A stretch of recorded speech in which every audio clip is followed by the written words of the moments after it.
I'm so glad you're here this morning. We're in the middle of our Equip series, and we've been looking at parables, earthly stories with spiritual truths, and we've been pulling out from those parables exactly what it means for us to pass on the things that are most important to us, to pass on our faith to the people who are most important to us in our lives. So today we're on tool number 4. I'm not going to tell you what it is quite yet, but we're about to read our story. It'll be a little different this morning. I'm going to read you the scripture story from the Gospel of Luke, and then we're going to hear the story from a little bit different perspective. Jesus said a certain man had 2 sons. The younger son said to his father, "Father, give me my share of the inheritance." And the father divided his estate between them.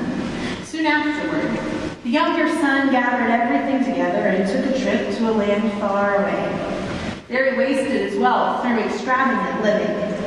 When he used up his resources, a severe food shortage arose in that country, and he began to be in need. He hired himself out to one of the citizens of the country, who sent him into the fields to feed pigs.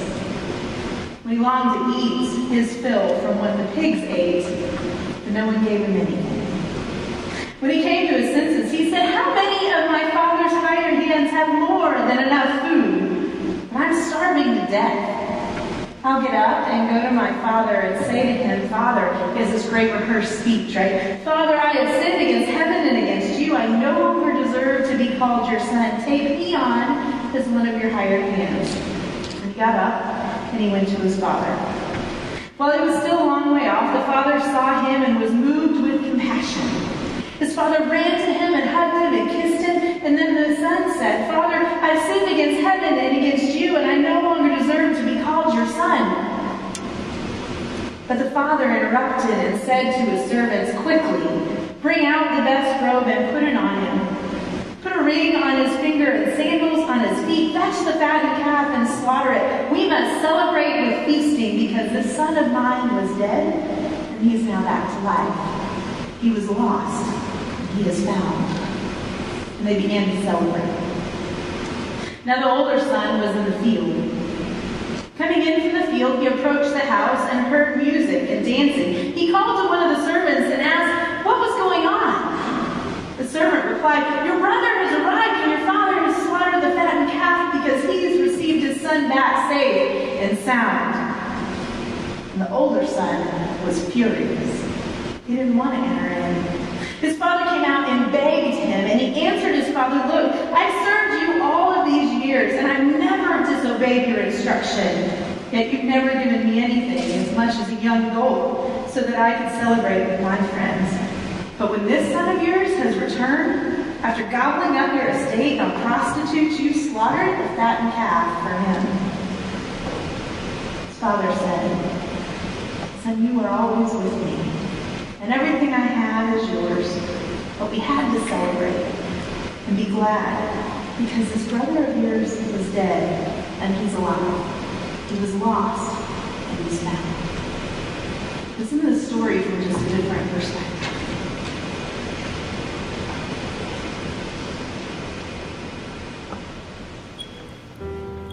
So I'm sure you've heard of my brother, the prodigal son, the one who practically stole his inheritance by asking my father for it before he was dead. I mean, who does that? And he took the money so that he could go and live like a rock star. Parties, booze, women, drugs, all while living under our family's good name. He never even contacted us. After a while, we began to think he never would. Then tonight, on my way home from work, there are cars parked everywhere, and I can't manage to get a spot. I have to park all the way away from the house, and I get out of the car, and I start walking toward the house, and one of my neighbors comes out. My neighbor walks up to me. He's ecstatic. He's stumbling over words, and finally he gets out, "Your brother is home." Really? No, not my brother, my father's son. And apparently he told my father some sob story about how after the money was all gone, he began to feel very sorry for what he had done. Kind of convenient, don't you think? My father bought it. He took the bait and decided to throw a party for this con artist of a son. After all that he had done, he tells one little story and he's back in the family as if nothing had ever happened. Well, I'm not going in. I'm not going to the party. I'm not going to believe what everybody inside there believes. People don't change like that. And so I turned around and I started to walk back toward my car. Evidently, my father was watching. He came running out of the house, and he came up to me and he started begging me to come inside. He started begging me to come to the party. Well, I'd had enough of this idiocy. And so I turned around and I shouted right in his face, "Look, all this time I've been with you. I've been slaving for you, and I've never once disobeyed you. And this son of yours, who's wasted all your wealth, comes home and you throw a party for him." But when I was looking at his face, I noticed that it had changed. And I noticed that all the frustration that I had seen in him was gone. And he just looked at me and he lovingly said, "My son, you're always with me, and everything I have is yours. But we had to celebrate. We had to have a party because this brother of yours was dead and he's alive again. He was lost and he's found." But I say, after all that he's put us through, let him stay dead. My father acted as if the money didn't matter. He acted as if nothing mattered. Nothing that my brother did or said, nothing that he acted as or posed as mattered at all. He was simply overjoyed to have him home. But doesn't it matter? Doesn't everything that he did matter? I think it does. And if I go into that party, I'll be acting like nothing ever happened. But it did. And so, doesn't it matter?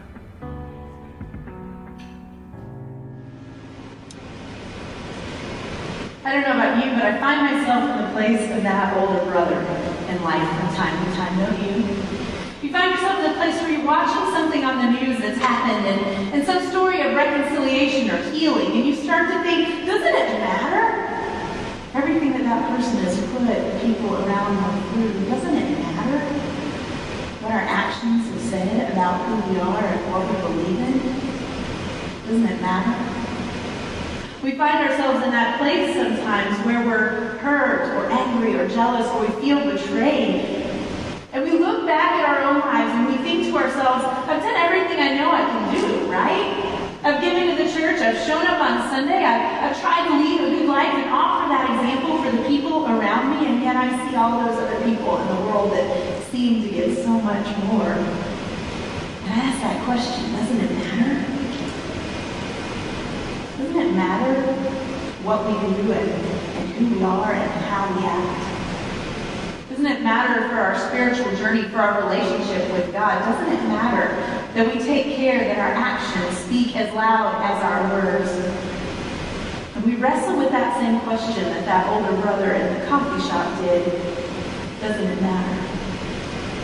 You know, I think we find ourselves in those places in life when we ask that question and we're tempted to sort of make our faith like a big report card, aren't we? I've done this, I can check it off. Well, I might have gotten a B- in prayer this week. I didn't quite get it right.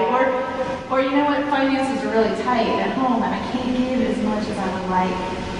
We make this sort of mental checklist for ourselves of the way in which we live life, of the things we know we do well and the places we know we fail, and we think, you know what, at the end of the day, we're pretty good. My average isn't so bad.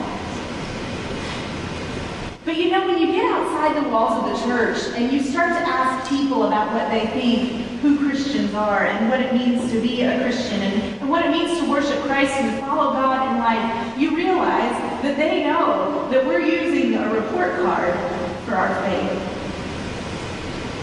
And if they haven't been following God in life, if they haven't been chasing after Jesus with everything they have, like we try to, then we end up looking this way.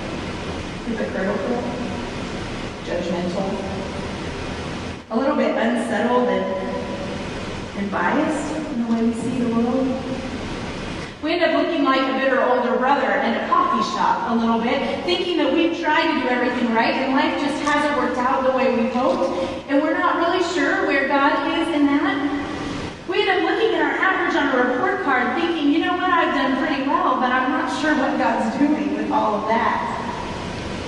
the people around us listen into that conversation and they think, do they really think life's about that report card? Do they really think it's about how much scripture they read and how good they can be? Is God's love dependent on only what they do? You know, if you're going to reach out to someone who you really care about and share with them this most important lesson in life, one of the most important things you can do is leave that question, doesn't it matter, at the door. Because one of the best things you can do is speak good news into any situation that you're in. Not the good news of what's good for you and what you see as a passing grade, but the good news of Jesus Christ that reaches you where you are and says to you, I love you and I know where you've been. I accept you and I know where you failed. I have a place for you and you belong here no matter what. It's that saving grace of Jesus Christ, that good news that the world longs to see in us, who claim with our words that we follow Christ with all our heart and yet find ourselves checking off that proverbial report card. It's that good news of Jesus Christ that takes root deep inside of us and calls out in us something better than we could ever have imagined on our own. It's the good news of Jesus Christ that begins in the work of creation. No matter whether you believe in evolution or the Big Bang Theory or how you rationalize, those things work themselves out. It's that good news of speaking those words and saying that I know God created the world. And I don't know how it happened or when it happened, and it's all a big mystery to me. But my faith teaches me that God created everything I see and that God created me and you to be exactly who we are. It's that saving grace, that good news of Jesus Christ that gives us the opportunity to make freedom and to have the freedom in life to make choices. We can choose to be that younger son that takes the inheritance and runs the other way and wastes it all and comes back and finds ourselves welcome. Or we can choose to be the older one that stays dutiful and responsible and dependable in anything we do. God gives us the freedom to make those choices. And the good news of Jesus Christ that we're called to speak says that no matter what you choose, God has created a way for you to be redeemed. God has a redemptive plan for your life. Because of who God is and because of what God does and not because of who you are and what you do. God has a redemptive plan for your life that will always see the best in you and will always welcome you home. Maybe that's why we struggle, those of us that find ourselves in the place of that older brother. Maybe that's why we struggle, because you've probably heard this story a million times if you've been in the church. You've seen all those words over there. Maybe you've analyzed the story for yourself. You've ripped it apart little by little. You've worked with it for years and years, and you found yourself as the older brother and the father and the younger brother. You understand that parables change their meaning as we grow through life. That's why Jesus told them. You know that you've done everything right, that you've done the best you can do, that your report card gets a passing grade. And yet when the person seated next to you on the darts this week, or the person in the cubicle around the corner, or your neighbor down the street who hasn't quite lived up to all that you think they should be doing, receive some kind of blessing you're looking for, you find yourself devoid of the joy in life. You find yourself asking that question, what's it all for anyway? Doesn't it matter who I am and how I live and what I do? You know, I love that picture of the guy in the coffee shop. We've all had that prayer time with God. That kind of have-it-out prayer time where you lay out everything you have to say before God and you just know that God will hear you, and at the end of it, you expect some kind of resolution to whatever it is you're struggling with. And you and I know that oftentimes that resolution doesn't come. The resolution for the older brother at the coffee shop comes when he gets up and he takes his cup back to the counter and he leaves the shop and he makes the decision. Am I going to run the other way? Which I feel inside my gut isn't the right answer. Or am I going to swallow my pride? And am I going to go back home? You know, we all have to go home. That's why we love this story, that image of the Father that is just waiting for you and for me. So that no matter where we've been and no matter what we've done, God's grace covers all of our lives.